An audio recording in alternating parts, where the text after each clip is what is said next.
शैतान भी रोना पेटा पा के कहता हाय मैं मर गया, हाय मैं मर गया, हाय मैं मर गया, मैनू रब ने सजदे का हुक्म दिता मैं नहीं किया, बंदे को हुक्म होया बंदा सजदा कर रहा है। अब शैतान ने यहाँ पर हमला कैसे किया? ज़िंदगी में कभी कुरान नहीं पढ़ना, आप लोगों ने ज़िंदगी में कभी कुरान नहीं पढ़ना, जो पढ़ना भी है तो इंज पढ़ना है कि कुरान भी लानत देवे। मेरा आका करीम अलैहिस्सलातु वस्सलाम का फरमान है आलिशान रब्ब क़ार इल्लल कुरान वल कुरान यलअनुहु, बाज़ कारी ऐसे हैं जब कुरान पढ़ते कुरान भी लानत भेजता है उन पर।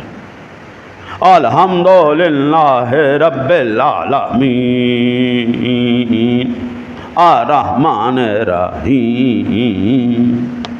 ले आओ, शैतान भी कहता पढ़ावांगा भी कुरान तो ऐसा पढ़ावांगा कि सिवाय लानत दे कुरान तो तुहानू कुछ भी नहीं मिलना। अब आप अंदाज़ा कीजिए शैतान की चाल कितनी कामयाब हो गई।